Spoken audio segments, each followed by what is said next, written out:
presente trabajo desarrolla un programa de intervención en el lenguaje de un paciente afectado por la mutación completa del síndrome X frágil. Concretamente, el objetivo de este trabajo es desarrollar al máximo las capacidades cognitivas y lingüísticas del paciente que le permita desarrollar habilidades sociales.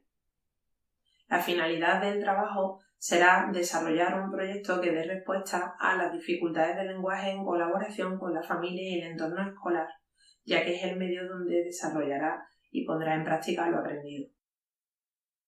De acuerdo a Peñalver García y García Sánchez, en el 2021 es la primera causa de discapacidad intelectual de origen hereditario y la segunda causa de discapacidad intelectual de origen genético. Se produce por una mutación del gen FMR1 en el brazo largo del cromosoma X. Su fenotipo es muy variado, presentando rasgos físicos característicos y problemas de conducta asociados a hiperactividad y ansiedad social. Con respecto al lenguaje, Artigas Pallares en el año 2001 menciona que es el primer motivo por el cual las familias acuden a consulta. Por ello, se hace indispensable la intervención por parte del logopeda que potencie al máximo sus habilidades comunicativas y lingüísticas y que trabaje en colaboración con el resto de profesionales responsables de su educación, participando en programas que además aseguren el desarrollo del área cognitiva. Tal y como mencionan autores como Robles y sus colaboradores en su investigación en el año 2013, deben incorporar también programas que desarrollen la integración social y escolar. Dentro del marco teórico comenzaremos hablando por las causas que originan el síndrome X frágil. El autor Hagerman en el año 2004 establece una prevalencia del síndrome de aproximadamente 1 por cada 2.500 a 4.000 varones y de 1 por cada 4.000 a 8.000 mujeres. Es en el año 2006 cuando Lugones Botel y sus colaboradores en su investigación definen al síndrome como la primera causa de retraso mental de origen hereditario. Sin embargo, destacan que existe poca documentación y conocimiento sobre la enfermedad. Los primeros autores que hablan sobre el síndrome X frágil fueron los investigadores Martin Bell en el año 1943, cuando describen el caso de una familia con 11 hijos varones que presentan rasgos físicos y conductuales similares al síndrome X frágil. En honor a estos autores se denominó inicialmente como síndrome de Martin Bell. En 1969, el Dr. Ladd identificó un estrechamiento en el cromosoma X de dos hermanos que presentaban rasgos físicos comunes al síndrome. A mediados del 1991, Berker en su investigación identificó la expansión de repeticiones en el triplete en el extremo 5 del gen FMR1 como la causa que origina el síndrome X frágil. Hagerman en el 2006 establece 3 estados de la secuencia genética relacionada con la enfermedad.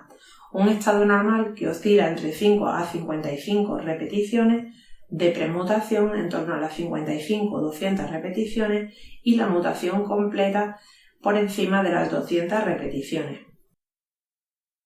Este déficit se caracteriza por una serie de rasgos físicos y conductuales presentes en las personas con síndrome X frágil. Entre ellos presentan discapacidad intelectual, alteraciones del sueño, déficit de atención con y sin hiperactividad, hipersensibilidad a estímulos, inestabilidad emocional y también pueden presentar otros rasgos que no son frecuentes en todos los pacientes con síndrome X frágil, pero es importante tener en cuenta que pueden presentar cardiopatía y crisis convulsiva.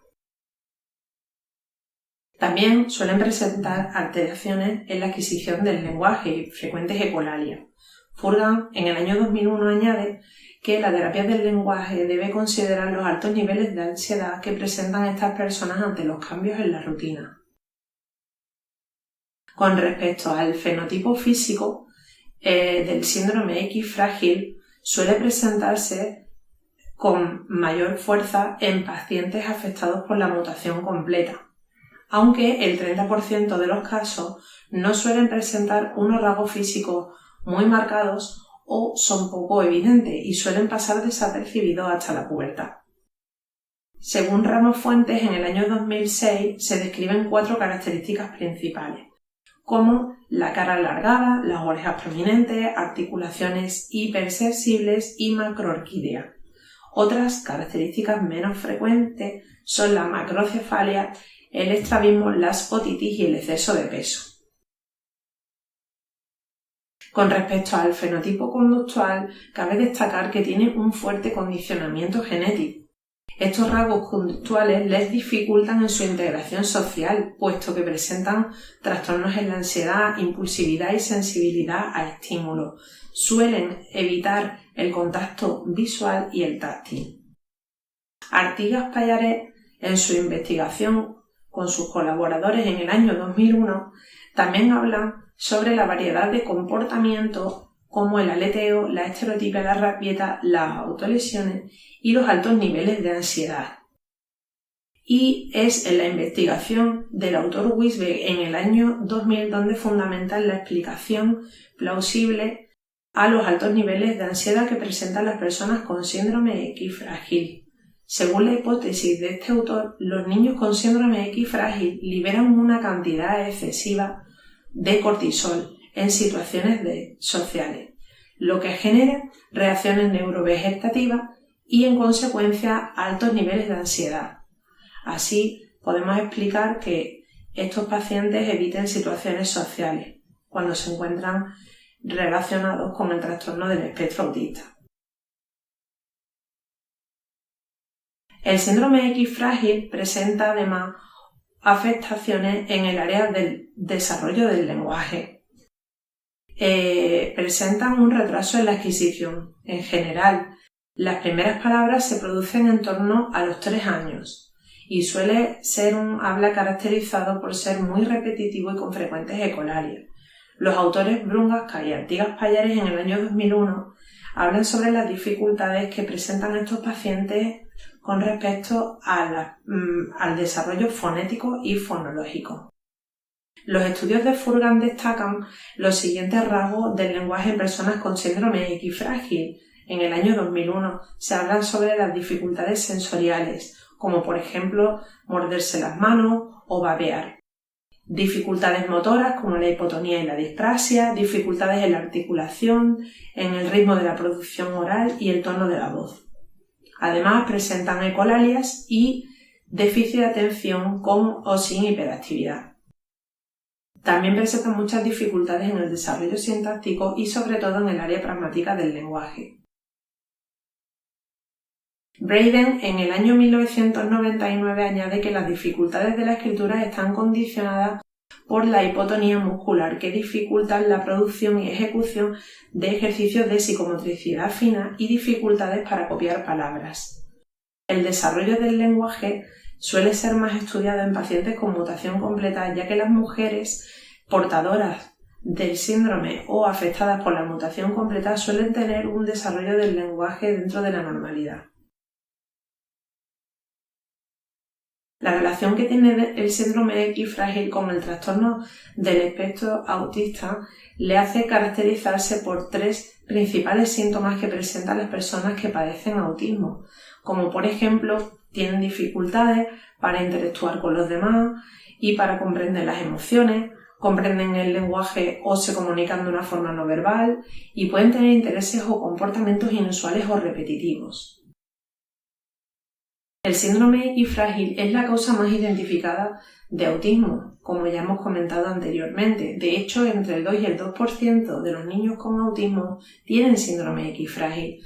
Por otro lado, el 30% de los niños con síndrome X frágil tienen autismo. Las personas con síndrome X frágil pueden presentar algunos comportamientos similares a los que hemos mencionado relacionados con el espectro autista, como el aleteo, morderse las manos, lenguaje repetitivo, evitar el contacto.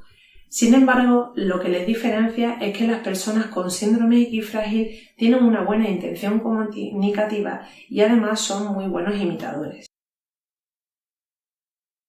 En el año 2006, García Nonel en su colaboración con otros autores, publicaron un estudio en el que identificaron un mecanismo molecular que podría explicar la relación entre el síndrome X frágil y el trastorno del espectro autista. Sus hallazgos sugieren la interacción de otros genes con el gen FMR1, concretamente un aumento de la producción del ARNM del gen FMR1 es lo que podría conducir a signos de autismo dentro del síndrome X frágil.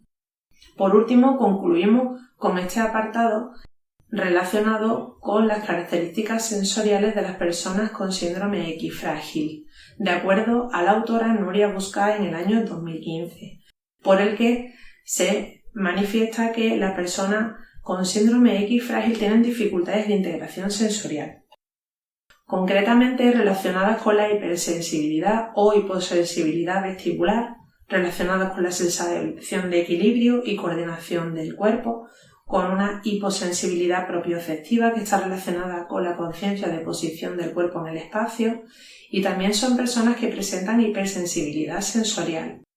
Por ello, pueden mostrarse sobreestimuladas, lo cual puede dificultar su relación con el entorno y con otras personas. A continuación presento el caso clínico concreto por el que se ha desarrollado esta intervención del lenguaje. Se trata de un paciente de 3 años que está afectado por el síndrome X frágil y también presenta trastorno del espectro autista. Tras ser diagnosticado por el neuropediatra a petición de la familia a través del médico de atención temprana, se demostró a través del análisis genético que el paciente presentaba un cuadro de mutación completa al presentar más de 200 repeticiones del gen. Siguiendo las recomendaciones del Libro Blanco de Atención Temprana en el año 2005, se establecieron 3 momentos de intervención con la familia. En un primer momento se realizó una entrevista de acogida donde los padres acudieron al CAIT para conocer el Centro de Atención Infantil Temprana y concretamente el aula de logopedia donde se desarrollará la intervención posterior. La familia expone que desde el centro de atención infantil el paciente no emitía sonidos, no tenía una atención acorde a los alumnos de su misma edad cronológica y que no mostraba intención comunicativa. También se observó que el niño tenía un desarrollo psicomotor inferior a su edad y varios rasgos físicos propios del síndrome X frágil. Además, el centro infantil añade que el paciente se encuentra ausente y que presenta movimientos estereotipados durante las asambleas y ausencia durante las actividades grupales. Por ello fue derivado a la unidad de salud mental infantil juvenil donde se le diagnosticó un trastorno del espectro autista. Desde el CAI se estima necesario realizar una intervención por parte del equipo interdisciplinar. Siguiendo las recomendaciones de William en el año 2006, es importante trabajar en colaboración con la familia para asegurar que la situación de aprendizaje se desarrolle de la forma más natural y que la familia sienta que se van cumpliendo las expectativas que tenemos con respecto a la intervención. Se desarrolla la prueba de escala para diagnosticar el desarrollo psicomotor del paciente y tener un primer conocimiento sobre la edad de desarrollo que presenta el paciente antes de desarrollar la intervención. La escala nos indica que el paciente se encuentra en un desarrollo global de 13 meses. A partir de esta evaluación se desarrolló un programa de intervención centrado en el área cognitiva y del lenguaje, concretamente la expresión del lenguaje oral. La duración de este tratamiento dependerá de la evolución del paciente. De acuerdo a las recomendaciones de los autores Robles Bello y Sánchez Teruel en el 2013, la intervención se adaptará a su evolución.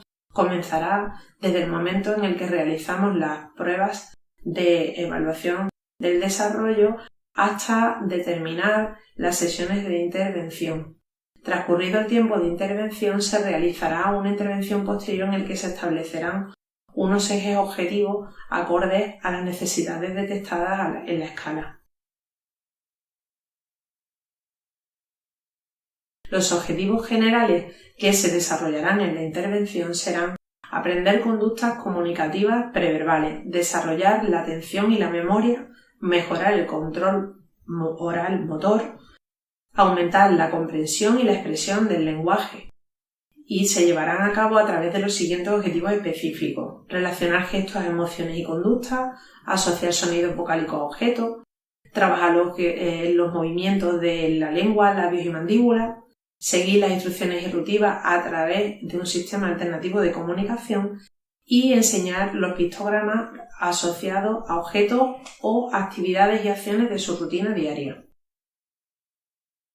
Se llevará a cabo una metodología dinámica, lúdica, participativa, interactiva. Se emplearán los juegos, las canciones, todo aquello que pueda propiciar un aprendizaje natural y espontáneo en el paciente, y también se incluirán imágenes reales y pictogramas.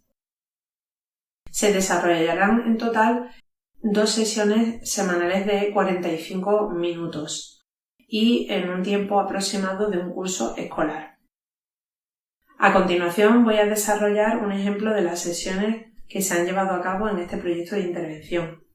La primera sesión que es importante desarrollar con nuestro paciente es una sesión de bienvenida, con el objetivo de aprender conductas comunicativas preverbales y desarrollar la atención y la memoria, a través del objetivo específico de asociar sonidos vocálicos a objetos y, en este caso, a animales. Para que el paciente se familiarice con su nuevo entorno de trabajo, vamos a explorar en él. Vamos a mostrarle los distintos rincones que se han desarrollado dentro del aula de logopedia para que se vaya familiarizando y se sienta a gusto y cómodo en las sesiones. Nuestra rutina será desarrollada a través de rincón de juegos, donde el paciente podrá jugar con los peluches y establecer con ellos una rutina de juegos en las que el logopeda hará una intervención con él a través de los objetos que están en el aula, y también hará uso de las imágenes donde el paciente reconocerá los animales, concretamente los animales de la granja. Haremos una secuencia de juegos con él en la que se le irán presentando las imágenes de los animales e iremos repitiendo los sonidos correspondientes a los distintos animales que le vayamos mostrando. En este caso pretendemos que el paciente reproduzca el sonido o incluso sea capaz de producir el nombre del animal. En el caso de que en este momento en el que el paciente se encuentra que no emite muchos sonidos, potenciaremos que sea capaz de señalar. En este caso le haremos preguntas relacionadas con qué dice el animal, quién dice pío, quién dice guau, quién dice miau, para que en el caso de que no sea capaz de reproducir el sonido, al menos sea capaz de señalar. Este material lo tendremos presente en el aula a través de imágenes para que posteriormente podamos realizar otro tipo de trabajos con las onomatopeyas a través de juegos, canciones, etc.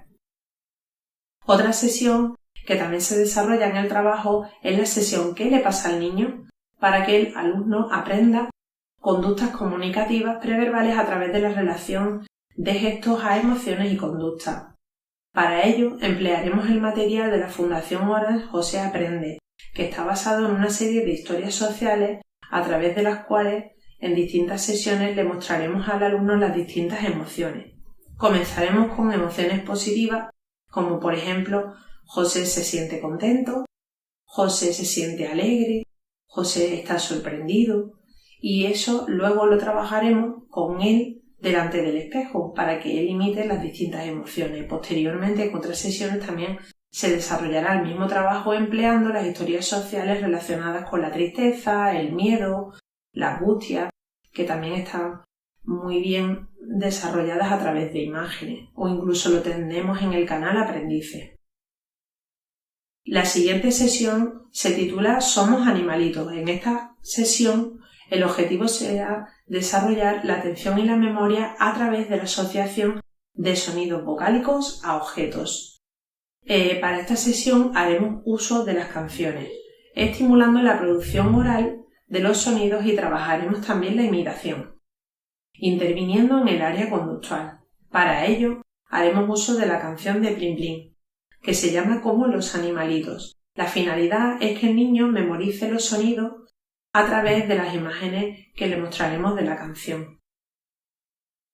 Se pretende con esta actividad que primeramente asocie imagen a sonido, que después sea capaz de producir la onomatopeya, de repetirla delante del espejo y que reconozca las imágenes y realice la secuencia a través de los distintos pictogramas, para así establecer este tipo de sesiones como introductorias a una sesión de logopedia, para que el paciente se sienta a gusto y relajado. Con la siguiente sesión, titulada Pompas y carreras de algodón, nuestro objetivo será mejorar el control oral motor y vamos a trabajar para ello los movimientos de la lengua, de los labios y de la mandíbula. Delante del espejo realizaremos ejercicios de soplo. En primer lugar, le enseñaremos que tiene que colocar la mano en forma de O. Para ello será mucho más fácil desarrollar esta actividad en el baño, ya que delante del espejo el niño puede ver cómo puede realizar el ejercicio y podremos hacer uso allí de los distintos materiales. Podemos utilizar el pompero. Con las pompas de jabón podemos enseñarle que si sopla flojito, pues que la pompa saldrá mejor, y que si sopla más fuerte, si el aire sale más fuerte de la boca, pues la pompa se romperá.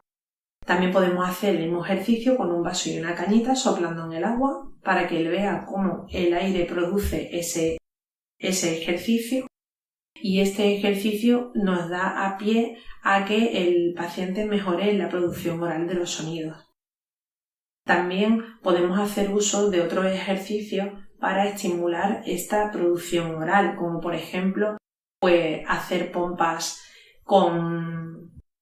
además de hacer pompas con la mano y con el pompero, pues también podemos hacer bolitas de algodón situándolas encima de la mesa y haciendo una carrera con las distintas bolitas. El paciente puede soplar con la cañita hasta hacer que se desplacen.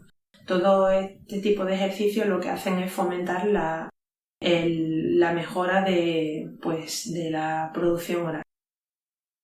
El siguiente ejercicio dentro de nuestro proyecto de intervención es la lengua saltarina. El objetivo de esta sesión es también mejorar el control motor a través del trabajo de los movimientos de la lengua, de los labios y de la mandíbula. Para ello emplearemos la canción La lengua saltarina, en el que tenemos que coordinar los movimientos de los labios y de la lengua y articular los sonidos. Esta canción además es muy divertida y es muy eficaz para trabajar este tipo de habilidades con niños pequeños. La vamos cantando de una forma pausada, despacio, haciendo los distintos ejercicios. Lo primero los hacemos frente a frente al paciente para que él vea y vaya señalando en las distintas partes del cuerpo e imite los movimientos de la lengua, ya que la canción va diciendo: yo tengo una amiga que es la lengua saltarina, que se sale y saluda a la vecina. Entonces sacamos la lengua y pretendemos que el paciente imite el mismo ejercicio que hemos realizado frente por frente a él. Cuando el paciente haya sido capaz de aprender toda la secuencia dentro de la canción, entonces podremos realizar la misma actividad delante del espejo. Por último, también realizaremos un ejercicio a través del aprendizaje de los pictogramas. Esta sesión concretamente se llama Cantapicto. En ella se trabajará un aumento de la comprensión del lenguaje a través de las instrucciones y rutinas por medio de un sistema alternativo de comunicación, en el que introduciremos el lenguaje de los pictogramas. Bien, en primer lugar mostramos los pictogramas utilizando una canción que es reconocida para el paciente. Cantamos la canción señalando los distintos pictogramas, vamos señalando en nuestro cuerpo, ya que la canción de Mi Carita ya la habremos utilizado previamente en las sesiones, y jugamos mostrándole el pictograma y haciendo que él adivine dónde hay que señalar. Primeramente en nuestro cuerpo, para que él identifique que el trabajo que está en pictograma está relacionado con nuestra cara, y después directamente pasaremos a utilizar directamente los pictogramas a modo de juego. Mostrándole un pictograma, él tendrá que señalarse en la cara y hacer el gesto que se realiza en la canción. Tras varios meses de intervención con el paciente afectado por la mutación completa, se vuelve a aplicar la escala Brunel-Lessing para evaluar cuáles son los avances que se han producido en el desarrollo. Actualmente el paciente tiene una edad cronológica de 4 años. Al comienzo de esta sesión presentaba una edad de desarrollo de 13 meses y hemos observado cómo tras la intervención los avances han sido positivos, ya que el paciente finaliza este periodo con una edad de desarrollo de 23 meses. Sin embargo, se estima oportuno continuar con la intervención en el área del lenguaje, desarrollando al máximo sus capacidades en colaboración con la familia y con el entorno escolar. El paciente deberá de continuar con un programa de intervención incorporando objetivos nuevos que le permitan superar las dificultades que presenta en el área del lenguaje. Como conclusión, destacar que la intervención del lenguaje en edades tempranas conlleva una mejora significativa en el desarrollo de las habilidades comunicativas, lo cual repercute de forma muy positiva en la adquisición de habilidades sociales. Las personas con síndrome X frágil tienen una buena capacidad para imitar. También es importante trabajar en colaboración con las familias, como ya se ha mencionado durante el desarrollo de esta intervención, y en el entorno escolar, ya que ellos son los que conocen mejor cuáles son las debilidades y fortalezas de estos pacientes, a fin de adaptar el programa a sus necesidades específicas. La intervención no tiene fecha de finalización, sino que debe de adaptarse a las necesidades del paciente. Los objetivos y las metas a fijar irán modificándose dependiendo de cuáles son las dificultades que el paciente va superando y cuáles son las prioridades que el paciente y su familia decidan por él. El objetivo del logopeda en la intervención con este tipo de pacientes es asegurarles que tengan una buena calidad de vida y que puedan desarrollar una vida dentro de unos rangos normales como cualquier persona que no tenga ningún tipo de dificultad.